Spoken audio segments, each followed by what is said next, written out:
mutane ba su fara kasancewa a doron ƙasa ba tukuna. A wannan ƙasa akwai wata al'umma daban da irin mutane na yau. A farkon rayuwarsu sun zauna lafiya cikin salama, amma daga baya suka kauce daga hanya madaidaiciya, suka fara yin imani cewa suna da 'yanci aikata duk wani zalunci da mugunta. Suka fara tayar da fitina da barna. A ƙarshe hukuncin Allah mai girma ya sauka a kansu. Allah ya aiko da wata runduna ta mala'iku domin hukunta su. Wasu kuma na ganin aljanu sun shiga cikin wannan runduna. A cikin wannan runduna akwai wani babban shugaba mai ilimi kuma jagora. An tashe shi a cikin mala'iku har ya kai matsayin koyar da su ilimi. Ya yi yaƙi da azzalumai, ya jagoranci rundunar mala'iku, kuma a ƙarshe ya yi nasara. Ya dawo da zaman lafiya a doron ƙasa, ya kafa daula mai ƙarfi. Amma wannan labarin zai ba ku mamaki sosai, domin wannan shine tarihin Shaiɗan, wato Iblis, kafin Allah ya la'ance shi. A cikin wannan bidiyo za ku kalli rayuwar Iblis kafin ya yi tawaye, wanda mutane da dama ba su sani ba. Mun dawo da wani sabon bidiyo mai ɗauke da abubuwa masu ban mamaki. Kada ku manta ku yi subscribe ga tasharmu da kuma danna like domin kada ku rasa irin waɗannan labaran. Idan kun shirya sai mu fara. A ko'ina ka je a duniya, a kowane al'adu, za ka tsinci wani shaidan na musamman da aiki nasa shine ya ruɗa mutane. Misali, a cikin tatsuniyoyin Girkawa akwai Hades, a cikin addinin Zoroastriya akwai Ahriman, a Masar kuwa akwai Set, a Kabbalah akwai Samuel, a cikin tushen Yahudawa da Kiristoci akwai Azazel, al'adun Siriya ma haka. A cikin al'adun Larabawa kuma ana kiransa da Haris. Duk da bambancin suna, kamannin wannan halitta yana bayyana a kusan dukkanin addinai da al'adu. Amma me yasa wannan halitta ta zama gama gari a duk duniya? Bari mu koma baya zuwa farkon halittar duniya. A wani lokaci da Azazel bai zama Shaiɗan ba tukuna. Lokacin yana cikin mala'iku kuma yana koyar da su ilimi. Kafin Allah ya halicci Adam, akwai wata al'umma a duniya mai suna Jan. Bayan Jan, Allah ya halicci jinnu, wato aljanu, domin Iblis yana cikin jinsin jinnu. Mun san da hakan daga ayar nan. Lalle mun halicci mutum daga busasshen laka, daga muddin baƙin ƙasa da aka yi masa siffa. Kuma kafin haka mun halicci Jan daga harshen wuta mara hayaƙi, Suratul Rahman. A cikin tushe na Kiristoci da Yahudanci ana cewa Shaiɗan mala'ika ne da ya faɗo. Amma a Musulunci hakan ba gaskiya bane. Shaiɗan ba mala'ika bane, domin Alƙur'ani ya faɗi a fili. Mun cewa mala'iku su yi sujada ga Adam, sai suka yi sujada baki ɗaya, banda Iblis. Shi daga cikin jinnu ne ya bijirewa umarnin Ubangijinsa. Menene ma'anar Iblis? Kalmar Iblis na nufin wanda ya rasa bege ko wanda ya yanke ƙauna. Wannan suna an ba shi ne daga baya, amma sunansa na farko shine Azazel. An ce yana da kyakkyawan fuska kuma yana haskakawa kamar mala'iku. A farkon rayuwarsa, mutanen Jan suna rayuwa ne a sararin samaniya. Kalmar sarari a nan na iya nufin wata duniya daban, wata tauraruwa ko wata halitta da ban fahimta ba. Daga baya wannan al'umma ta nemi izinin zama a doron ƙasa. Suna roƙon Allah su zauna a nan tare da alƙawarin bin dokokinsa. Suna rayuwa ɗaruruwan shekaru suna bautan Allah kamar yadda mutane da jinnu ke yi. Kowane rai yana da 'yancin zaɓi. An ce Jan na da ƙabilu har guda 70,000 kuma sun daɗe suna bauta da gaskiya, amma daga baya suka kauce hanya suka fara zalunci da tawaye. Allah ya aiko musu manzanni. Na farko Amir bin Imran suka kashe shi, haka suka kashe sauran annabawansa. A wannan lokacin Iblis ya jagoranci wani runduna na mala'iku don yaƙar Jan. Allah ya aika da wannan runduna suka doke bara gurbin Jan kuma suka kore su daga duniya.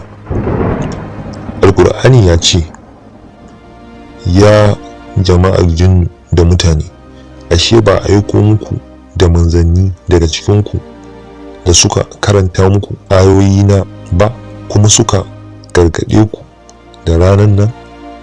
Daga nan duniya aka ba aljanu.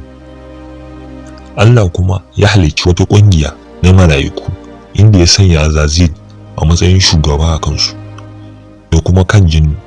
A wannan lokaci Azazil yana da naci wajen bauta, yana bauta fiye da dukkan jinnu. Saboda tsananin ikhlasi da tsoron Allah aka ɗaukaka shi zuwa sammai. An ce yana rayuwa a kowace sama da tsawon shekara 300. Ya ci gaba da ibada a can har an ɗaukaka matsayinsa zuwa aljanna na wani lokaci. Azazil ya kasance yana sama da ƙasa, kuma mala'iku suna girmama shi sosai, suna karɓar darussa daga iliminsa. Wata rana wasu mala'iku suna karanta lauhul mahfuz suka ga rubutu cewa wani mai matukar kusanci da Allah zai fuskanci fushinsa kuma a kore shi. Suka je wajen Azazil cikin damuwa suka sanar da shi, sai ya ce, wannan bala'in ba na gare ku bane ko ni, na daɗe da ganin wannan rubutun. Mala'ikun suka roƙe shi ya yi addu'a, sai daga hannunsa ya ce, ya rabbi ka kare su daga wannan fitina. Amma saboda girman kai bai taɓa tunanin cewa shi ne ake nufi ba, ko ɗan tsoron hakan bai shiga ransa ba. A wata ruwaya kuma an ce Iblis ya karanta lauhul mahfuz ya ga rubutu a'udhu billahi minash shaitanir rajim. Ya tambayi Allah, ya rab, wa yake da wannan suna? Allah ya ce, ɗaya daga cikin bayina ne, na bashi ni'imomi da dama amma bai bi umarni na ba, sai na kaskantar da shi na kore shi. Iblis ya ce, ya rab, ka nuna min shi, zan hallaka shi. Sai Allah ya ce, za ka gan shi nan ba da jimawa ba. Saboda babban matsayi da Azazil ya samu, yana iya kasancewa a sama da ƙasa. Hakan ya fara shigar masa da girman kai, ya fara tunani cewa duk mala'iku da jinnu na ƙarƙashinsa. A wannan mataki ne Azazil ya fara soyawa zuwa shaitan. Darasin da muka koya a nan shine, bawa kada ya dogara da ibadarsa ko matsayin da ya samu a wurin Allah, kuma kada ya taɓa fadawa cikin girman kai. Halittar annabi Adam, tsira da aminci Allah su tabbata gare shi. Allah subhanahu wata'ala ya ce wa mala'iku lokacin da ubangijinka ya ce wa mala'iku, zan sanya halifa a doron ƙasa, suka ce, za ka sanya wanda zai ɓata a cikinta kuma ya zubar da jini? Alhali mu muna yabonka da godiya ko muna tsarkake ka? Allah ya ce, na san abin da ba ku sani ba. A lokacin da Azazil ya ji cewa sabon halitta za a kirkira a doron ƙasa, sai ya shiga damuwa. Mala'iku sun ɗauka cewa idan wani khalifa za a halitta, to yana nuna za a karɓe doron ƙasa daga hannunsu. Da farko Azazil ya ɗauka cewa wannan sabon halitta za ta kasance cikakken haske kamar mala'iku, kuma za su kasance ƙarƙashinsa, amma hakan ba ta faru ba. Da ya fahimci cewa Allah zai halicci sabon halitta, sai ya ɗauka cewa kamar yadda ya kore mutanen jan da masu barna daga doron ƙasa a baya, zai kore wannan sabon halitta da sojojin sama. Ya annabi, Ubangijinka ya ce wa mala'iku, zan halicci mutum daga busasshiyar laka wanda ake kera kamar yambu.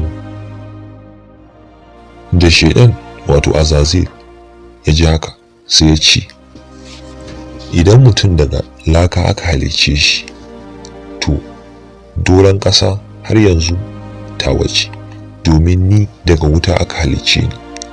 Wuta ta fi laka, kuma wuta ita ce mafi ƙarfi daga cikin abubuwan halitta. Wannan shine yadda Iblis ya fara tunani. A ganinsa, mai matsayin sama ne ya fi cancanta. Wannan tunanin girman kai ne da mugun fahimta. Allah ya halicci annabi Adam daga ƙasa, kuma kamanninsa ba su taɓa samun irinsa ba. Mala'iku da Azazil sun zo suna kallonsa, tsayinsa yana kaiwa daga ƙasa zuwa sama. Iblis ya zagaya jikin annabi Adam wanda bai samu rai ba tukuna, ya shiga daga bakinsa, ya zagaya jikinsa gaba ɗaya. Sai ya lura cewa wannan halitta sabuwa tana da rauni, amma duk da haka bai amincewa wannan halitta mai rauni za ta iya rayuwa a doron ƙasa ba. Allah ya san girman kai da mugun nufin da ke zuciyar Shaiɗan.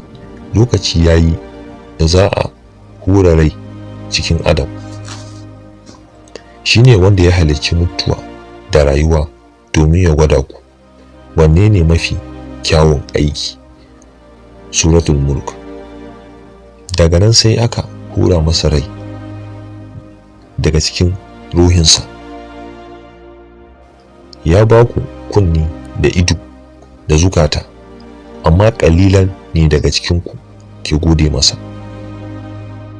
Allah ya ce da shi, in sun tambaye ka game da rai, ka ce rai umarni ne daga Ubangijina, kuma an ba ku ɗan kaɗan daga ilimi. A wata hadisi an rawaito cewa yayin da ruhi ke shiga cikin kansa, ya isa idanu, fuska, hanci da baki, sai Adam ya yi atishawa. Sai mala'ika Jibril ya ce masa, ka ce alhamdulillah. Adam ya ce alhamdulillah. Sai Allah ya ce, yabona, rahamata ta tabbata a gare ka. Lokacin da ruhi ya kai idanuwansa, Adam ya bude idanunsa, ya ga 'ya'yan itatuwan aljanna, ya ji yunwa yana son cin su nan da nan, amma har yanzu bai samu kafafu ba domin ruhin bai isa ƙasa ba. Sai Jibril ya ce masa, ya Adam, kada ka yi gaggawa. Tawaye na Azazil. A wannan lokaci Azazil bai zama Shaiɗan ba tukuna. Mala'iku ba su san abin da ke zuciyarsa ba. Sai lokacin yayi da Adam zai zauna akan kursiyin girma, Allah ya ce, mun ce wa mala'iku ku rusuna ga Adam, suka rusuna gaba ɗayansu banda Iblis, daga cikin jinnu ne kuma ya ƙi yin biyayya.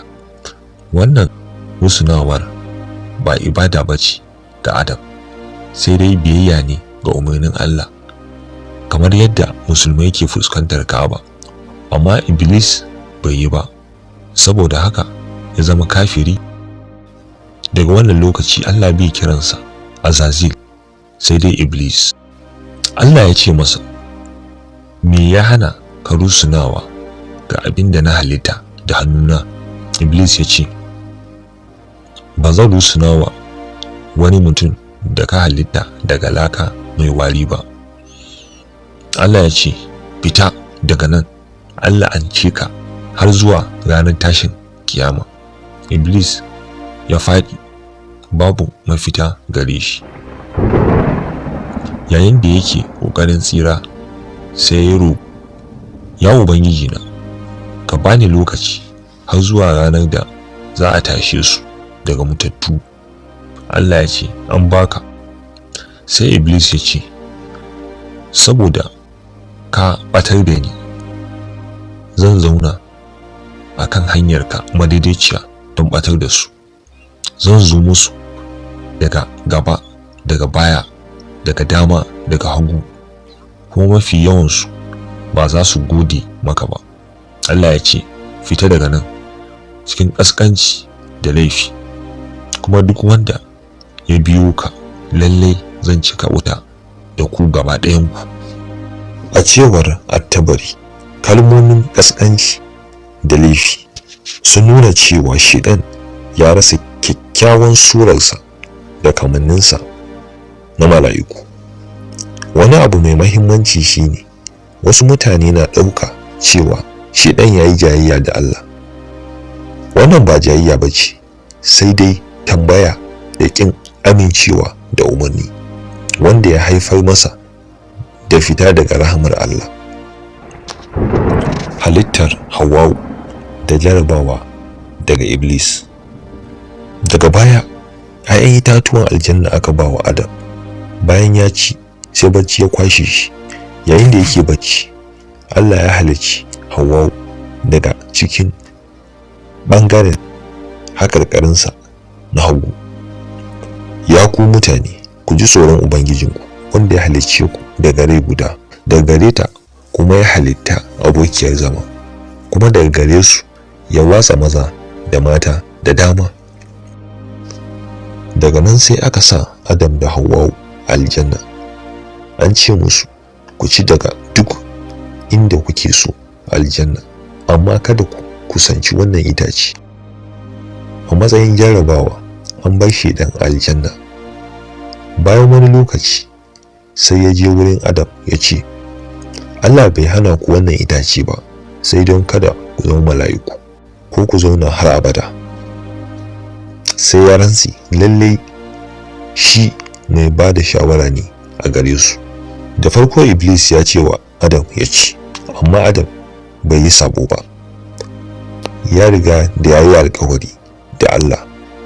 Sai Iblis ya je wurin Hawwa'u ya ɓuya ya sa ta ci. Bayan ta ci kuma babu wani abin da ya faru da ita, sai ta je ta ce wa Adam, na ci kuma babu abin da ya same ni, kai ma ka ci. Sai Adam ya manta alkawari ya ci. Da ya ci, tufafinsu duka suka zubi, al'aurarsu ta bayyana. Sai suka ji kunya, suka nemi ganyaye na itacen ɓaure don rufe jikinsu.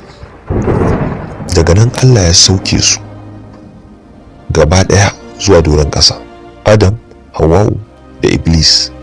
Allah ya ce, ku sauka daga nan, wasu daga cikinku za su zama abokan gaba a duniya, za ku rayu har wani lokaci. Wannan shine labarin halakar mutanen Jan, halittar Adam da yadda Azazil ya koma Iblis. Lallai shedan ya faɗi daga matsayi mai tsarki zuwa mafi ƙasƙanci. Daga wannan rana bai sake zama aboki ga Adam ba, domin ya san ba za a gafarta masa ba. Ya ɗauki kyama da ƙiyayya ga 'yan Adam, ya zama makiyi mai ƙudurin ɓatar da su. Za mu ci gaba da wannan labari a bidiyo na gaba. Kada ku manta ku danna subscribe da kunna ƙararrawa domin samun sabbin bidiyoyinmu. Assalamu alaikum wa rahmatullahi ta'ala wa barakatuh.